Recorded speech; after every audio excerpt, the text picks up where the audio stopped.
Bonjour et bienvenue à notre premier tutoriel papier cadeau sur comment faire le paquet cadeau idéal. Quelle taille choisir pour le papier, comment rabattre les coins et surtout quelle forme choisir pour son paquet cadeau. Ce sont des questions que tout le monde se pose aujourd'hui et auxquelles nous allons répondre dans notre première édition 2014. Et maintenant, nous laissons place à une petite publicité. À tout de suite.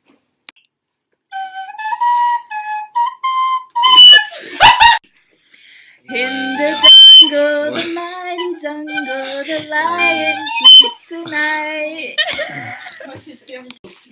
In the jungle, the mighty jungle, the lion sleeps tonight. Rebonsoir et merci pour cette courte pause. Nous passons donc à notre invité Thomas Morin qui est venu ici en tant que spécialiste en papier cadeau. Alors, ma chère Laura, règle numéro 1, unitaire est une asso DD. C'est-à-dire qu'on ne prend pas 1 mètre de papier cadeau pour emballer un crayon. Prenons donc 2 exemples. Un magnifique twister et une superbe masque. Alors, commençons avec un objet simple, un objet carré. Donc pour commencer, vous placez simplement l'objet au milieu de la feuille. Ensuite, vous rabattez le rabat au milieu, afin de bien recouvrir le tout. Et on met un bout de scotch pour faire tenir le tout.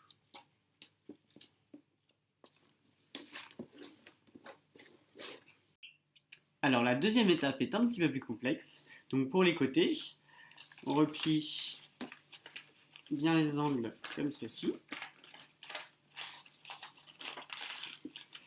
Il faut bien coller contre l'objet.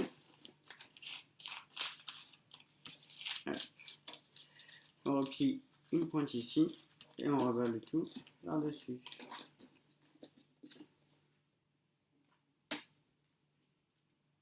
Et on scotche tout. Et vous répétez la même action de l'autre côté.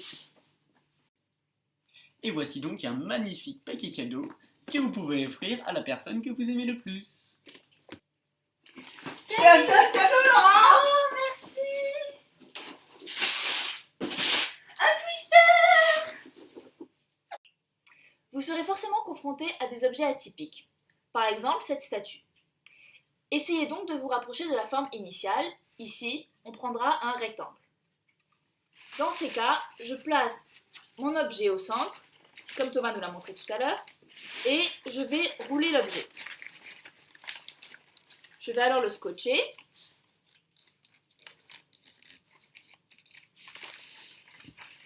Et tenter de rabattre les bords en dessous, tout en restant propre. Alors pensez aussi à être créatif, hein. Faites des petites piques.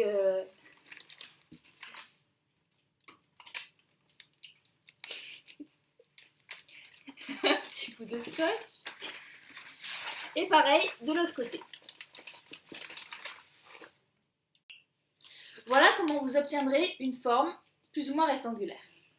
Alors vous aurez d'autres challenges comme des écrans plasma, des objets de taille particulière. Dans ces cas, n'hésitez pas à vous mettre à plusieurs ou à prendre plusieurs feuilles de papier, puis les scotcher afin d'obtenir une grande feuille. C'est ainsi que se termine notre tutoriel papier cadeau. Merci Monsieur Thomas Morin pour vos explications qui ont été très claires. Surtout, n'oubliez pas votre sourire, c'est ce qui fait toute la magie de Noël. À bientôt pour d'autres tutos sur TF1.